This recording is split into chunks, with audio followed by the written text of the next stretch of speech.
Chancellor of the Exchequer.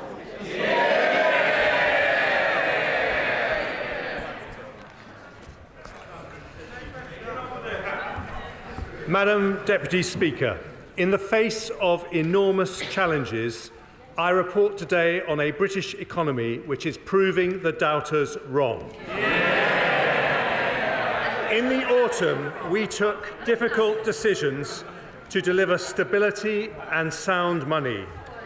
Since mid-October, 10-year gilt rates have fallen, debt servicing costs are down, mortgage rates are lower, and inflation has peaked.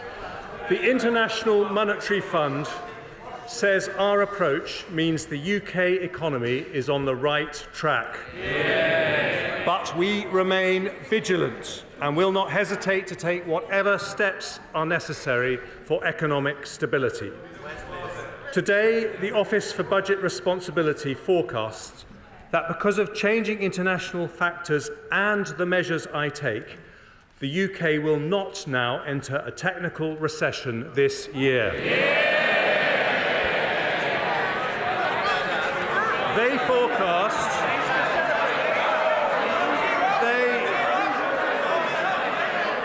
forecast we will meet the Prime Minister's priorities to halve inflation, reduce debt and get the economy growing. Yeah. We are following the plan and the plan is working. Yeah.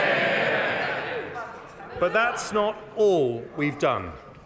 In the face of a cost of living crisis, we have demonstrated our values by protecting struggling families with a £2,500 energy price guarantee, one-off support and the uprating of benefits with inflation. Taken together, these measures are worth £94 billion over this year and next, one of the largest support packages in Europe. That averages, Madam Deputy Speaker, over £3,300 of cost of living help for every household in the country. Today, we deliver the next part of our plan, a budget for growth. Not just the growth that comes when you emerge from a downturn, but long-term, sustainable, healthy growth that pays for our NHS and schools, finds jobs for young people and provides a safety net for older people, all whilst making our country one of the most prosperous in the world. Prosperity with a purpose, and that is why growth is one of the Prime Minister's 5 priorities for our country. I deliver that today by removing obstacles that stop businesses investing, by tackling labour shortages that stop them recruiting, by breaking down barriers that stop people working, and by harnessing British ingenuity to make us a science and technology superpower. Yeah. I start with the forecasts produced by Richard Hughes and his team at the Independent Office for Budget Responsibility, who I thank for their diligent work. They have looked in detail at the Prime Minister's economic priorities. The first of those is to halve inflation. Inflation destroys the value of hard-earned pay, deters investment and foments industrial strife. This government remains steadfast in its support for the Independent Monetary Policy Committee at the Bank of England as it takes action to return inflation to the 2% target. Despite continuing global instability, the OBR report today that inflation in the UK will fall from 10.7% in the final quarter of last year to 2.9% by the end of 2023. That is more than halving inflation. High inflation, Madam Deputy Speaker, is the root cause of the strikes we've seen in recent months. We will continue to work hard to settle those disputes, but only in a way that does not fuel inflation. Part of the fall in inflation predicted by the OBR happens because of additional measures I take today. Firstly, I recognise that even though wholesale energy prices have been falling, there is still enormous pressure on family finances. Some people remain in real distress, and we should always stand ready to help when we can. So after listening to representations from Martin Lewis and other experts, I today confirm that the energy price guarantee will remain at £2,500 for the next 3 months. This means the £2,500 cap for the typical household will remain in place when energy prices remain high ahead of an expected fall in prices from July. This measure will save the average family a further £160 on top of the energy support measures already announced. The second measure concerns over 4 million households on prepayment meters. They're often the poorest households, but they currently pay more than comparable customers on direct debit. Ofgem has already agreed with suppliers a temporary suspension to forced installations of prepayment meters, but today I go further and confirm we will bring their charges in line with comparable direct debit charges. Under a Conservative government, the energy premium paid by our poorest customers, our poorest households, is coming to an end. Next, I have listened to representations from the honourable members for East Devon, North Cornwall, Colne Valley and Central Suffolk and North Ipswich about the risk to community facilities, especially swimming pools, caused by high costs. When times are tough, such facilities matter even more. So today I am providing a £63 million fund. Order! We want to hear what the Chancellor of the Exchequer is actually saying. Enough. Chancellor. Today I am providing a £63 million fund to keep our public leisure centres and pools afloat. I have also heard from my right honourable friend, the Charities Minister, and his Secretary of State about the brilliant work third sector organisations are doing to help people struggling in tough times. They can often reach people in need that central or local government cannot. So I will give his department £100 million to support thousands of local charities and community organisations do their fantastic work. I also note the personal courage of one of my predecessors, my right honourable friend from Bromsgrove, in talking about the tragedy of suicide and the importance of preventing it. We already invest a lot in this area, but I will assign an extra £10 million over the next 2 years, nearly £1 million for every year that he's been in Parliament, to help the voluntary sector play an even bigger role in stopping families experiencing that intolerable heartache.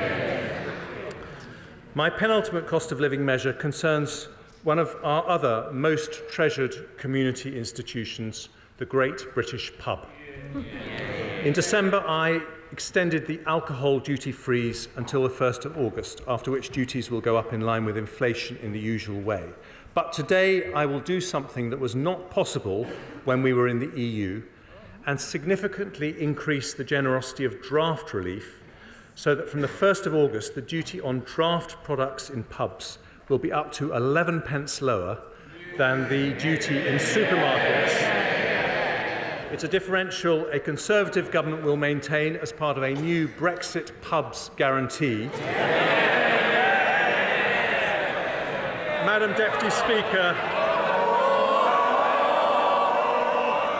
Deputy Speaker, British ale is warm, but the duty on a pint is frozen. And even better, thanks to the Windsor framework negotiated by my right honourable friend, the Prime Minister, that change will now apply to every pub in Northern Ireland. And finally, Madam Deputy Speaker, I've heard the representations from the honourable member for Stoke-on-Trent North, my right honourable friend for Witham, and my right honourable friend from South Thanet and the Sun newspaper about the impact on motorists of the planned 11 pence rise in fuel duty. I noticed the party opposite call for a freeze on this duty. Somehow they forgot to tell the British people they have voted against every single fuel duty freeze for the last 12 years. Because inflation remains high, I have decided now is not the right time to uprate fuel duty with inflation or increase the duty. So here's what I'm going to do. For a further 12 months, I'm going to maintain the 5p cut, and I'm going to freeze fuel duty too. That saves the average driver £100 next year and around £200 since the 5p cut was introduced. Our energy price guarantee, fuel duty and duty on a pint all frozen in today's budget.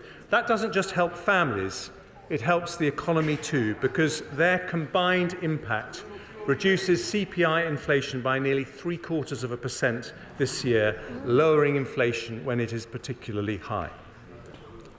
I now turn to the Prime Minister's second priority, which is to reduce debt. Here too, our plan is on track. Underlying debt is forecast to be 92.4% of GDP next year, then 97.3%, 94.6%, 94.8%, before falling to 94.6% in 27-28. We are meeting the debt priority. And with a buffer of £6.5 billion, it means we are meeting our fiscal rule to have debt falling as a percentage of GDP by the fifth year of the forecast. As a proportion of GDP, our debt remains lower than the USA, Canada, France, Italy and Japan. And because of the decisions I take today and the improved outlook for public finances, underlying debt in 5 years' time is now forecast to be nearly 3 percentage points of GDP lower than it was in the autumn. That means more money for our public services and a lower burden for future generations, deeply held conservative values which we put into practice today. At the autumn statement, I also announced that public sector net borrowing must be below 3% of GDP over the same period. The OBR confirmed today that we're meeting that rule with a buffer of £39.2 billion. In fact, our deficit falls in every single year of the forecast, with borrowing falling from 5.1% of GDP in 23-24 to 3.2% to 2.8% to 2.2% and 1.7% in 27-28. Even better, in the final 2 years of the forecast, our current budget is in surplus. We only borrow for investment and not for day-to-day spending. Day-to-day departmental spending will grow at 1% a year on average in real terms after 24-25 until the end of the forecast period. Capital plans are maintained at the same level set at the autumn statement. We will uprate tobacco duty and we will freeze the gross gaming duty yield bands. We're also maintaining the starting rate for savings and ISA subscription limits, and we'll bring forward a range of measures to tackle promoters of tax avoidance schemes. Madam Deputy Speaker, taken together, today's measures lead to a slightly lower overall tax burden for the rest of the Parliament compared to the OBR's autumn forecast. Other parties run out of money, but a Conservative government is reducing borrowing and improving our public finances.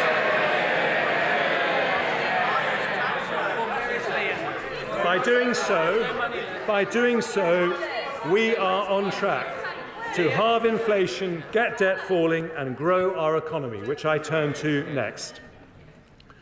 Growth, Madam Deputy Speaker, is the Prime Minister's third priority and the focus of today's budget.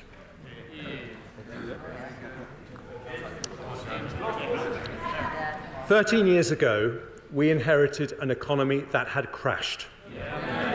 But since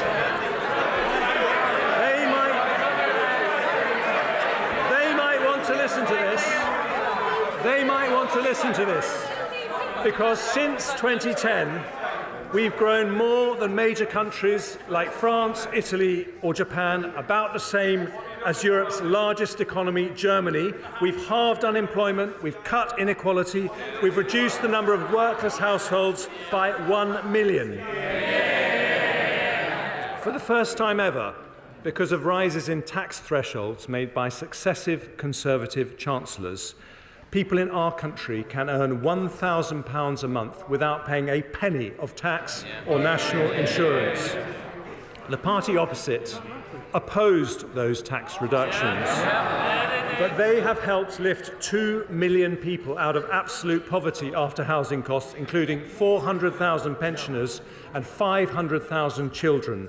That averages 80 pensioners and 100 children lifted out of poverty for every single day we've been in office. And today we face the future with extraordinary potential. The World Bank said that of all big European countries, we are the best place to do business. Global chief executives say that apart from America and China, we are the best country to invest in. We became the second country in the world to have a stock of foreign direct investment worth $2 trillion. And London has just pipped New York and 53 other global cities to be the best place in the world for female entrepreneurs. Declinists are wrong about our country for another reason, which is our strength in new industries that will shape this century. Over the last 13 years, under Conservative leadership, we have become the world's third trillion-dollar tech economy after the US and China. We've built the largest life sciences sector in Europe, producing a COVID vaccine that saved 6 million lives and a treatment that saved 1 million more. Our film and TV industry has become Europe's largest, with our creative industries growing at twice the rate of the economy. Our advanced manufacturing industries produce around half the world's large civil aircraft wings. And thanks to a clean energy miracle, we have become a world leader in offshore wind. Other parties talk about a green energy revolution. So I gently remind them that nearly 90% of our solar power was installed in the last 13 years, showing it's the Conservatives who fix the roof when the sun is shining.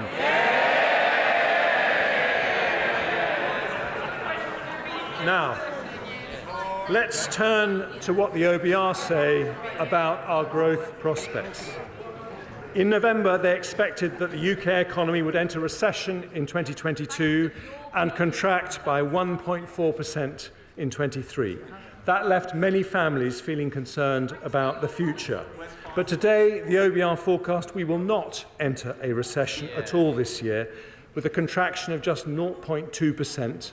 And after this year, the UK economy will grow in every single year of the forecast period by 1.8% in 24, 2.5%, 2.1% and 1.9% in 27.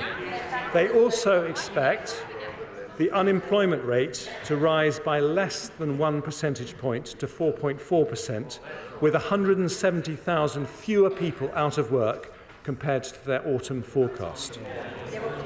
Madam Deputy Speaker, that return to growth has direct consequences for our role on the global stage.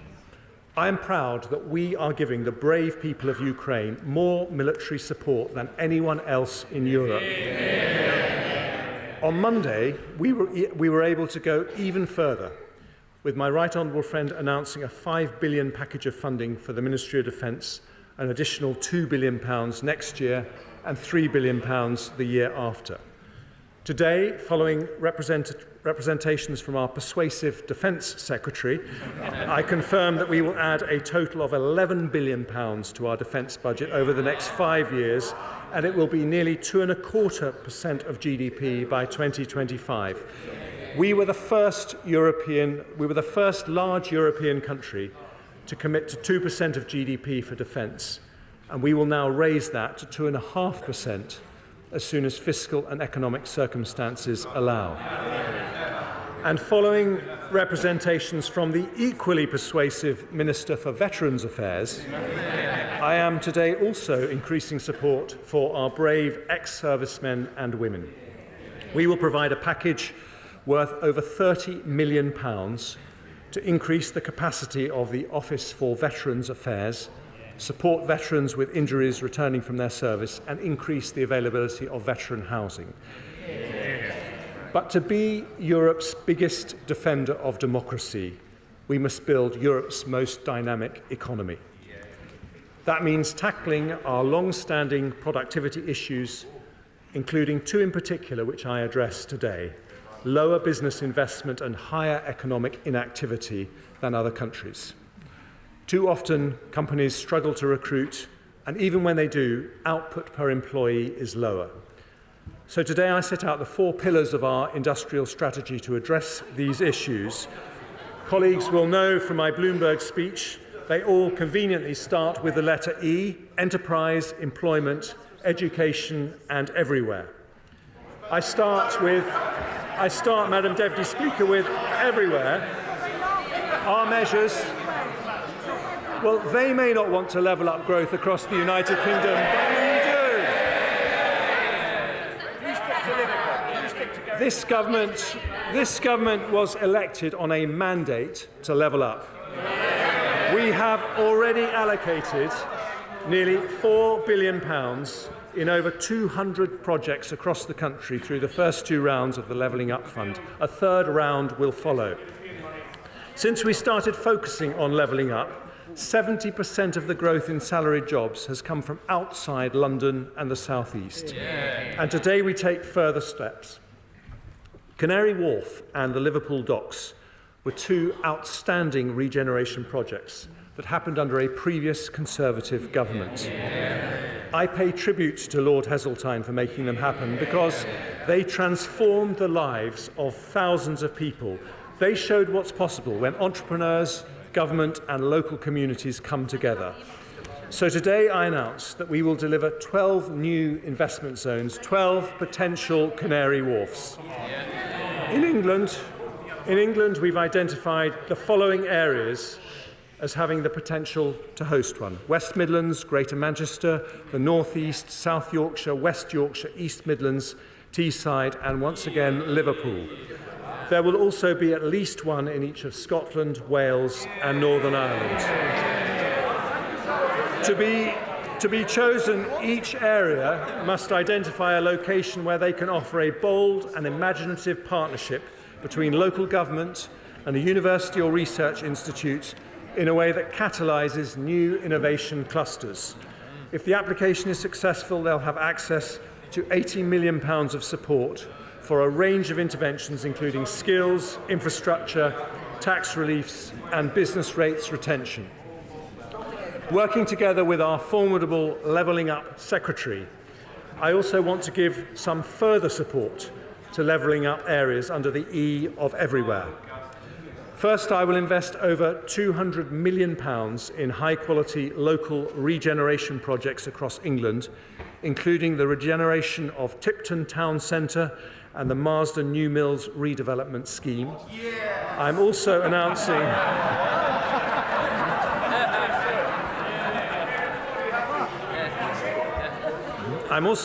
a further £161 million for regeneration projects in mayoral combined authorities and the Greater London Authority, and I will make over £400 million available for new levelling up partnerships in areas that include Redcar and Cleveland, Blackburn, Oldham, Rochdale, Mansfield, South Tyneside and Bassetlaw.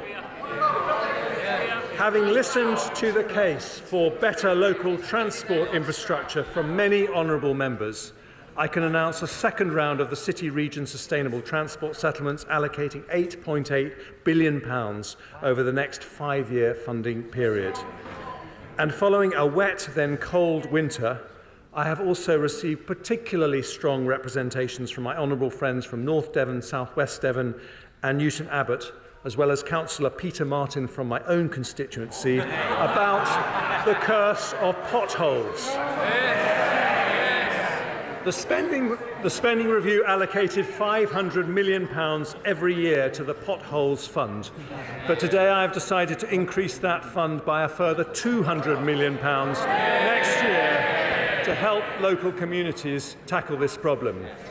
For Scotland, Wales and Northern Ireland, this budget delivers not only a new investment zone, but an additional £320 million for the Scottish Government, £180 million for the Welsh Government, and £130 million for the Northern Ireland Executive as a result of Barnett's consequentials. On top of which in Scotland I can announce up to £8.6 million of targeted funding for the Edinburgh Festivals, as well as £1.5 million funding to repair the Clodagh Bridge.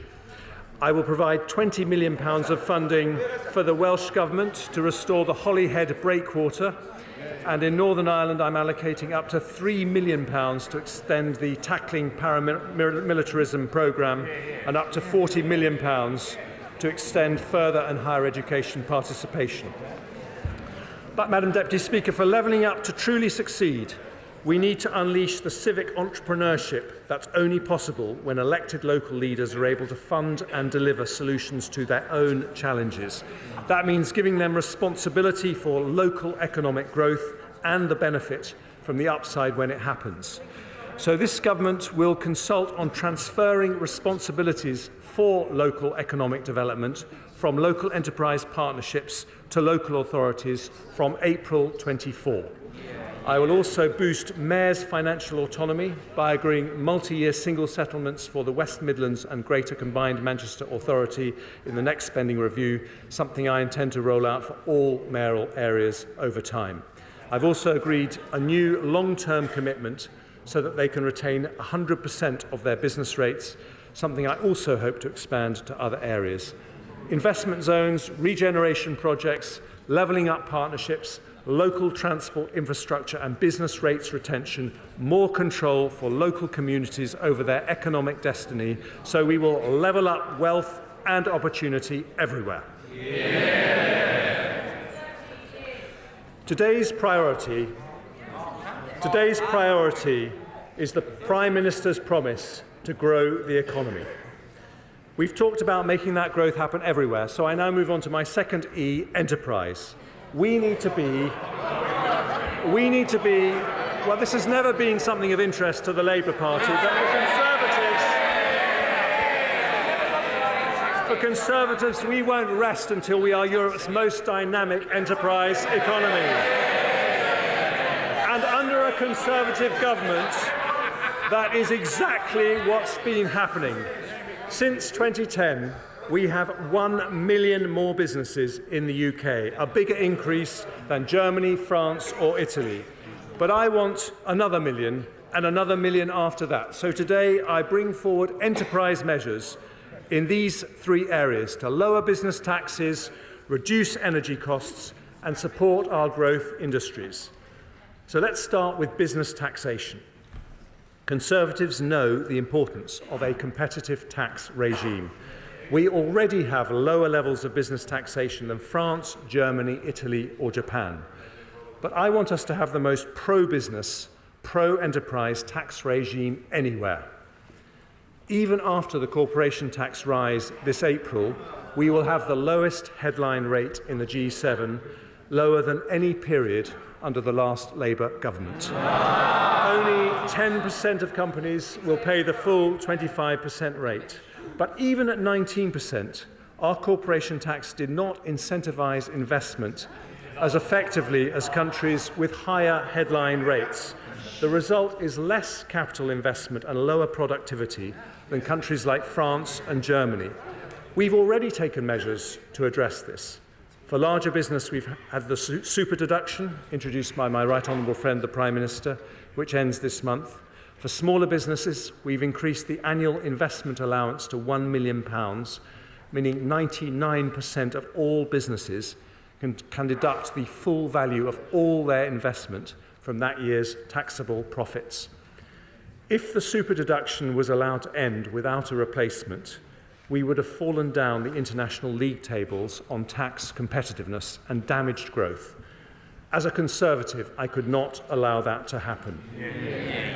So today I can announce we will introduce a new policy of full capital expensing for the next 3 years with an intention to make it permanent as soon as we can responsibly do so. That means that every single pound a company invests in IT equipment, plant or machinery can be deducted in full and immediately from taxable profits. It is a corporation tax cut worth an average of £9 billion a year for every year that it's in place. And its impact on the economy will be huge.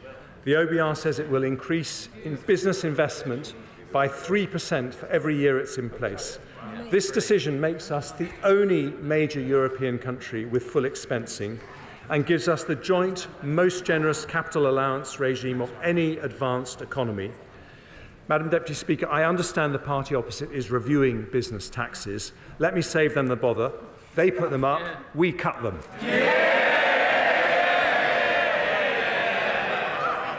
I also want to make our taxes more competitive in our life science and creative industries sectors. In the autumn, I said I'd return with a more robust R&D tax credit scheme for smaller research-intensive companies. So today, I'm introducing an enhanced credit, which means that if a qualifying small or medium-sized business spends 40% or more of their total expenditure on R&D, they'll be able to claim a credit worth £27 for every £100 they spend. That means an eligible cancer drug company spending £2 million on research and development will receive over £500,000 to help them develop breakthrough treatments. It's a £1.8 billion package of support, helping 20,000 cutting-edge companies who day by day are turning Britain into a science superpower. And this government's audio-visual tax reliefs have helped make our film and TV industry the biggest in Europe. Only last month, Pinewood announced an expansion which will bring another 8,000 jobs to the UK. To give even more momentum to this critical sector, I'll introduce an expenditure credit with a rate of 34% for film, high-end television and video games, and 39% for the animation and children's TV sectors. I'll maintain the qualifying threshold for high-end television at £1 million. And because our theatres, orchestras and museums do such a brilliant job at attracting tourists to London and the UK, I'll extend for another 2 years their current 45% and 50% reliefs. Madam Deputy Speaker, an enterprise economy needs low taxes, but it also needs cheap and reliable energy. We have already announced billions of support to help businesses reduce their energy bills through the Energy Bills Relief Scheme and the Energy Bills Discount Scheme. We've appointed Dame Alison Rose, Chief Executive of NatWest, to co-chair our National Energy Efficiency Task Force and help deliver our national ambition to reduce energy use by 15%. And to support her efforts, I'll extend the Climate Change Agreement Scheme for 2 years to allow eligible businesses £600 million of tax relief on energy efficiency measures. But the long-term solution is not subsidy, but security. That means investing in domestic sources of energy that fall outside Putin or any autocrat's control. We are world leaders in renewable energy, so today I want to develop another plank of our green economy, carbon capture, usage and storage. I'm allocating up to £20 billion of support for the early development of CCUS, starting with projects from our East Coast to Merseyside to North Wales, paving the way for CCUS everywhere across the UK as we approach 2050. That will support up to 50,000 jobs, attract private sector investment, and help capture 20 to 30 million tonnes of CO2 per year by 2030. We have increased the proportion of electricity generated from renewables from under 10% when we came into office to nearly 40%. But because the wind doesn't always blow and the sun doesn't always shine, even under the Conservatives, Madam Deputy Speaker, we will need another critical source of cheap and reliable energy, and that is nuclear. Now, there have been no more powerful advocates for this than the Honourable Member for Innismon, Copeland, Hartlepool and Workington. They rightly say that increasing nuclear capacity is vital to meet our net zero obligations. So to encourage private sector investment into our nuclear programme, I today confirm that, subject to consultation, nuclear power will be classed as environmentally sustainable in our green taxonomy.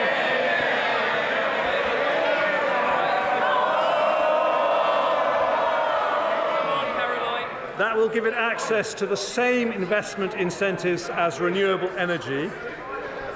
And alongside that will come more public investment In the autumn statement, I announced the first state-financed investment in nuclear for a generation, a £700 million investment in Sizewell C. Today, I can announce two further commitments to deliver our nuclear ambitions.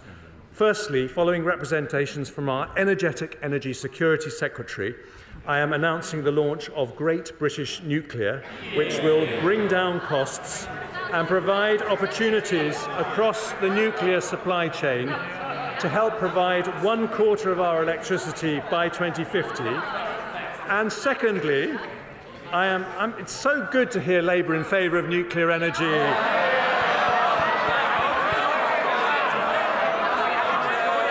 Just a shame they never did any.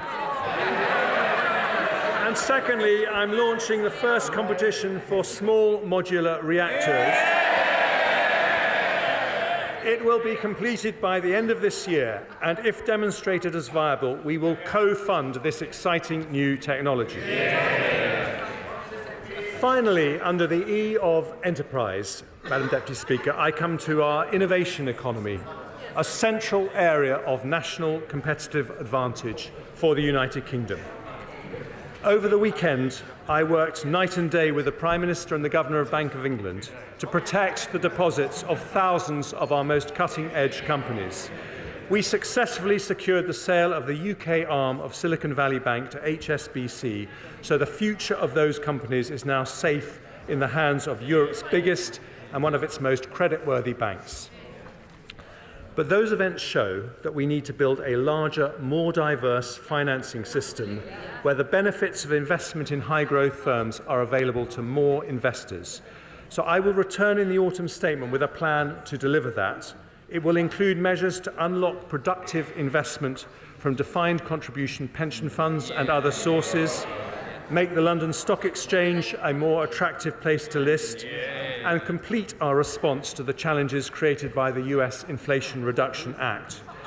However, when it comes to our innovation industries, there are two areas I want to make progress on today. Nigel Lawson made the City of London one of the world's top financial centres by competitive deregulation. With our Brexit autonomy, we can do the same for our high-growth sectors. So today I want to reform the regulations around medicines and medical technologies. We are lucky with the MHRA to have one of the most respected drugs regulators in the world, indeed the very first anywhere to license a COVID vaccine.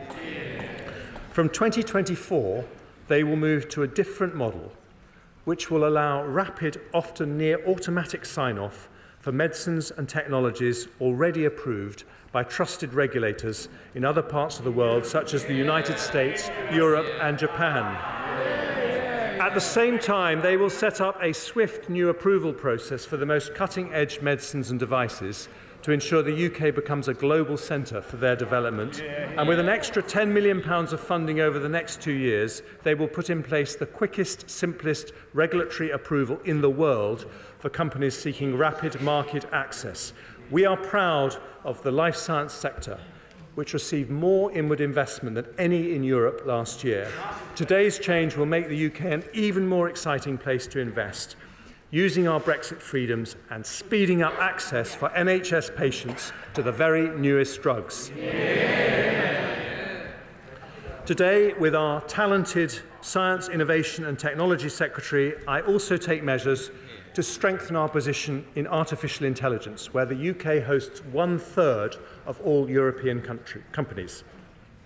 I'm accepting all 9 of the digital technology recommendations made by Sir Patrick Vallance in the review I asked him to do in the autumn statement. That means I can report to the House that we will launch an AI sandbox to trial new, faster approaches to help innovators get cutting-edge products to market. We'll work at pace with the Intellectual Property Office to provide clarity on IP rules so that generative AI companies can access the material they need. And we'll ask Sir Patrick's successor, Dame Angela McLean, to report before the summer on options around the growth duty for regulators. Because AI needs computing horsepower, I today commit around £900 million of funding to implement the recommendations of the Independent Future of Compute review for an exascale computer. The power needed by AI's complex algorithms can also be provided by quantum computing. So today we'll publish a quantum strategy which will set out our vision to be a world-leading quantum-enabled economy by 2033 with a research and innovation programme totalling £2.5 billion. I also want to encourage the best AI research to happen in the UK, so we'll award a prize of £1 million every year for the next 10 years to the person or team that does the most groundbreaking British AI research. The world's first stored program computer was built at the University of Manchester in 1948 and was known as the Manchester Baby. 75 years on, the baby has grown up, so I will call this new National AI Award the Manchester Prize in its honour. Madam Deputy Speaker, we want the UK to be the best place in Europe for companies to locate, invest and grow. So today's enterprise measures strengthen our technology and life science sectors, invest in energy security, and for 3 years, but I hope permanently, cut corporation tax by £9 billion a year to give us the best investment incentives of any advanced economy. An enterprise economy can only grow if it can hire the people it needs. Which brings me to my third pillar, after everywhere and enterprise. I said it was a growth budget, Madam Deputy Speaker, and we are talking about the E of employment. I'm going to talk about a difficult topic for the party opposite now, because Brexit was a decision by the British people to change our economic model. In that historic vote, our country decided to move from a model based on unlimited low-skill migration to one based on high wages and high skills.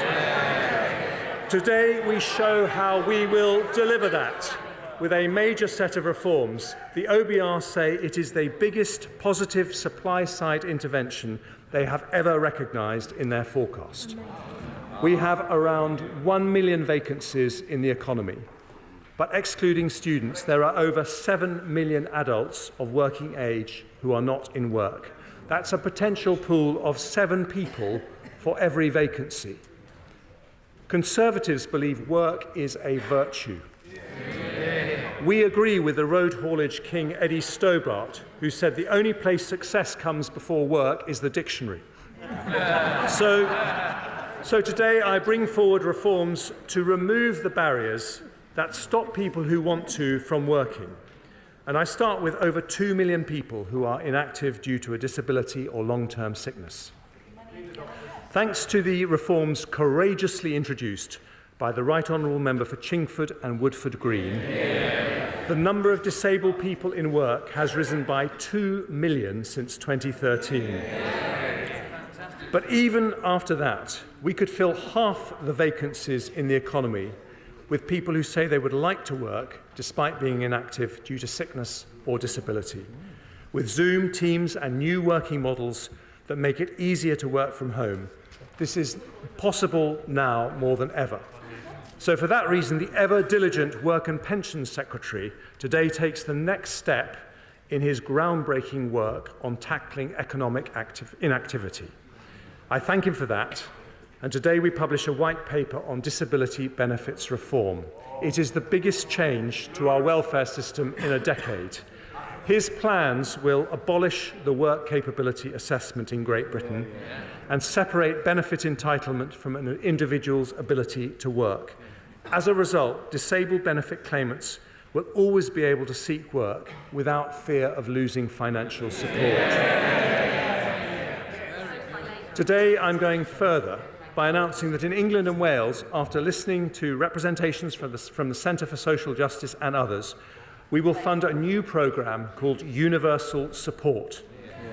This is a new voluntary employment scheme for disabled people, where the government will spend up to £4,000 a person to help them find appropriate jobs and put in place the support they need. It will fund 50,000 places every single year. We also want to help those who are forced to leave work because of a health condition such as a back pain or a mental health issue. We should give them support before they end up leaving their job. So working with our Health Secretary, I'm announcing a £400 million plan to increase the availability of mental health and musculoskeletal resources and expand the individual placement and support scheme. And because occupational health provided by employers has a key role to play, I'll also bring forward 2 new consultations on how to improve its availability and double the funding for the small company subsidy pilot. There's another group that deserve particular attention, which is children in care. They too should be given all possible help to make a normal working life possible when they reach adulthood. Often they depend on foster families who do a brilliant job. So today I'm nearly doubling the qualifying care relief threshold to £18,140, which will give a tax cut to a qualifying carer worth an average of £450 a year. I'll also increase the funding we provide to the Staying Close programme by 50% to help more care leavers into employment, and I'll support young people with special educational needs and disabilities with a £3 million pilot expansion of the Department for Education's supported internship programme to help those people transition from education into the workplace. Madam Deputy Speaker, no civilised society can ignore the contribution that can be made by those with challenging family circumstances, a long-term illness or a disability. So today we remove the barriers we can with reforms that strengthen our society as well as strengthening our economy.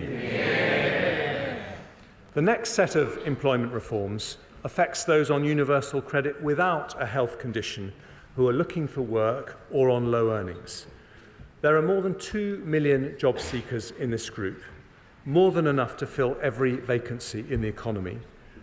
Independence is always better than dependence, which is why a Conservative government believes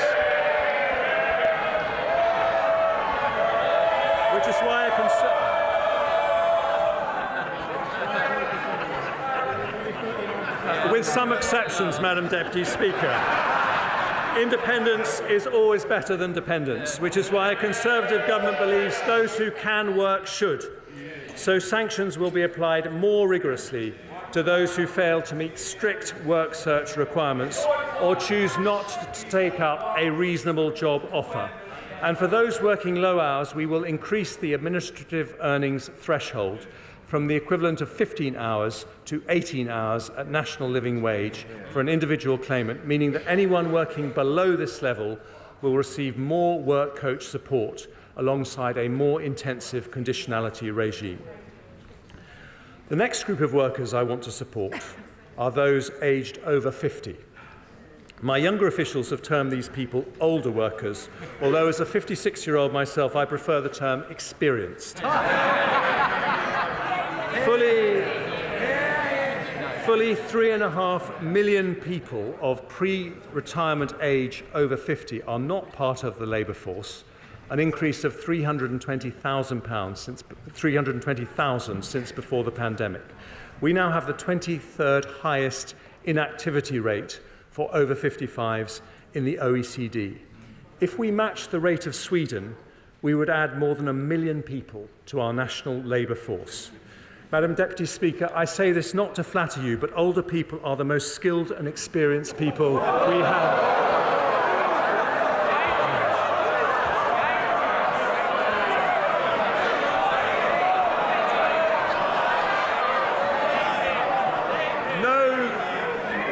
No country can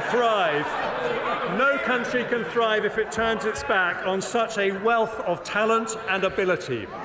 But for too many, turning 50 is a moment of anxiety about the cliff edge of retirement, rather than a moment of anticipation about another 2 decades of fulfilment. I know this, Madam Deputy Speaker, myself. After I turned 50, I was relegated to the backbenches and planned for a quiet life, but instead I decided to set an example by embarking on a new career in finance. So today I take 3 steps to make it easier for those who wish to.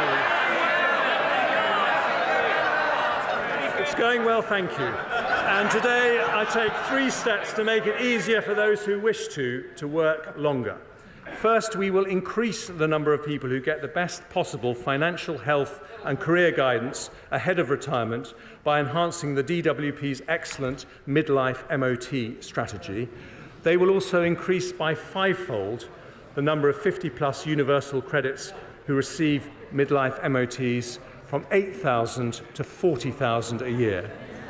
Second, with my right honourable friend, the Education Secretary, who has a deep personal commitment to this area, will introduce a new kind of apprenticeship targeted at the over 50s who want to return to work. They will be called returnerships and operate alongside skills boot camps and sector-based work academies. They'll bring together our existing skills programmes to make them more appealing for older workers, focusing on flexibility and previous experience to reduce training length. Finally, I have listened to the concerns of many senior NHS clinicians who say unpredictable pension tax charges are making them leave the NHS just when they are needed the most. The NHS is our biggest employer, and we will shortly publish a long-term workforce plan that I promised in the autumn statement. But ahead of that, I don't want any doctor to retire early because of the way pension taxes work. It's an issue I've discussed not just with the current Health Secretary, but a former Health Secretary who kindly took a break from WhatsApping his colleagues to consider it.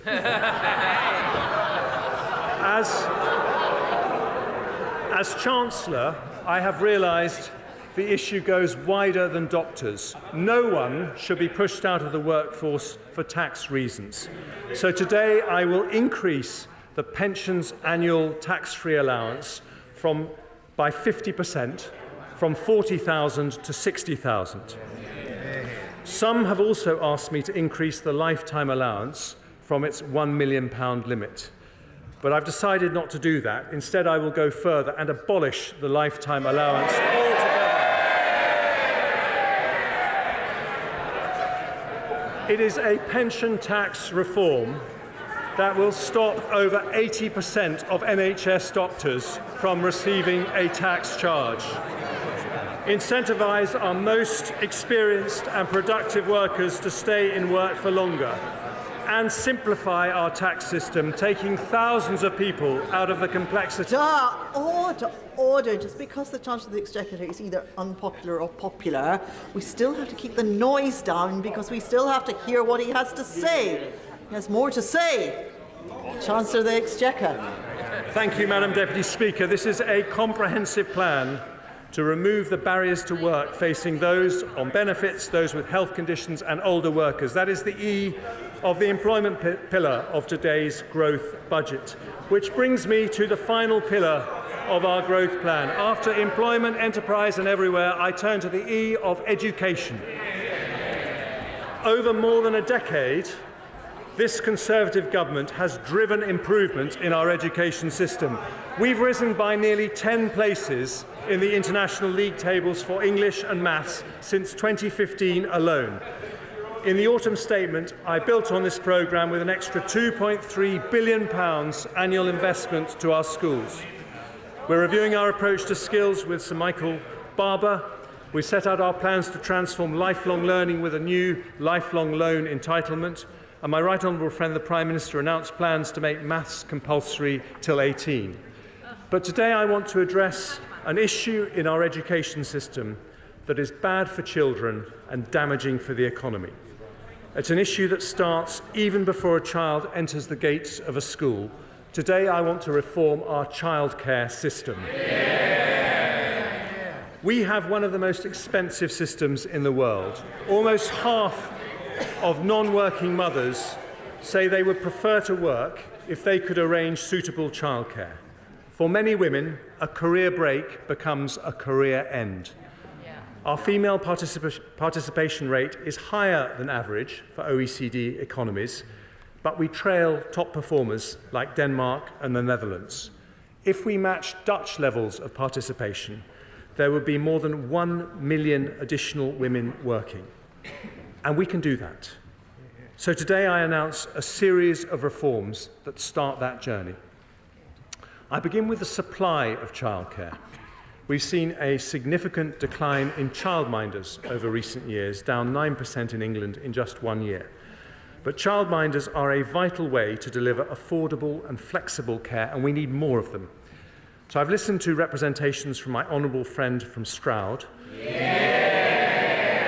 and decided to address this by piloting incentive payments of £600 for childminders who sign up to the profession, rising to £1,200 for those who join through an agency. I've also heard many concerns about cost pressures facing the sector. We know this is making it hard to hire staff and raising prices for parents, with around 2/3 of childcare providers increasing fees last year alone. So we'll increase the funding paid to nurseries providing free childcare under the hours offer by £204 million from this September, rising to £288 million next year. That's an average of a 30% increase in the 2-year-old rate this year, just as the sector has requested. I will also offer providers more flexibility in how they operate in line with other parts of the UK. So alongside that additional funding, we will change minimum staff-to-child ratios from 1:4 to 1:5 for 2-year-olds in England, as happens in Scotland, although the new ratios will remain optional with no obligation on either childminders or parents to adopt them. I want to help the 700,000 parents on universal credit, who until the reforms I announced today had limited requirements to look for work. Many remain out of work because they cannot afford the upfront payment necessary to access subsidised childcare. So for any parents who are moving into work or want to increase their hours, we will pay the childcare costs up front. And we will increase the maximum they can claim to £951 for one child and £1,630 for 2 children, an increase of almost 50%. I turn now to parents of school-age children, who often face barriers to working because of the limited availability of wraparound care. 1/3 of primary schools do not offer childcare at both ends of the school day, even though for many people a job requires it to be available before and after school. To address this, we'll fund schools and local authorities to increase the supply of wraparound care so all school-age parents can drop their children off between 8 a.m. and 6 p.m. And our ambition is that all schools will start to offer a full wraparound offer, either on their own or in partnership with other schools, by September 2026. Madam Deputy Speaker, today's childcare reforms will increase the availability of childcare, reduce costs and increase the number of parents able to use it. Taken together with earlier Conservative reforms, they amount to the most significant improvements to childcare provision in a decade. But if we really want to remove the barriers to work, we need to go further for parents who have a child under 3. For them, childcare remains just too expensive. In 2010, there was barely any free childcare for under 5s. A Conservative-led government changed that with free childcare for 3- and 4-year-olds in England. It was a landmark reform, but not a complete one. I don't want any parent with a child under 5 to be prevented from working if they want to, because it's damaging to our economy and unfair mainly to women. So today I announce that in eligible households where all adults are working at least 16 hours, we will introduce 30 hours of free childcare, not just for 3- and 4-year-olds, but for every single child over the age of 9 months. The 30-hour offer will now start from the moment maternity or paternity leave ends. It's a package worth, on average, £6,500 every year for a family with a 2-year-old child using 35 hours of childcare every week, and reduces their childcare costs by nearly 60%. Because it is such a large reform, we will introduce it in stages to ensure there is enough supply in the market. Working parents of 2-year-olds will be able to access 15 hours of free care from April 2024, helping around 500,000 parents. from September 24, that 15 hours will be extended to all children from 9 months up, meaning a total of nearly 1 million parents will be eligible. And from September 25, every single working parent of under 5s will have access to 30 hours free childcare per week. Madam Deputy Speaker. Order. Mr. Perkins, stop it.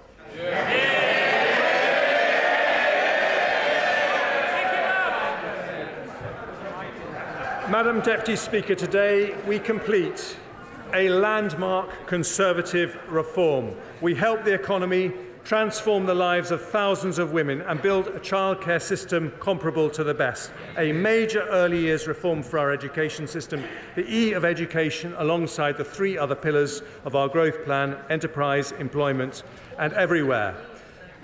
So, Madam Deputy Speaker, in November we delivered stability. Today it's growth.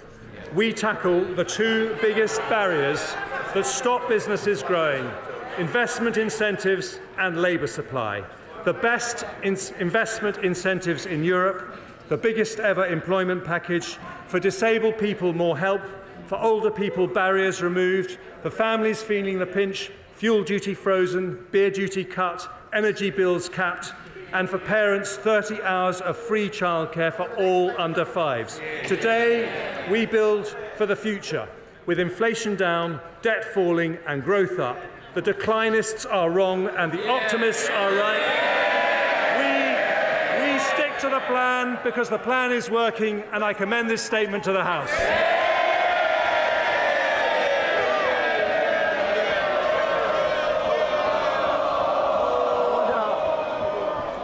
Order. I thank the Chancellor of the Exchequer for his budget statement, and I hope the House will settle down, please.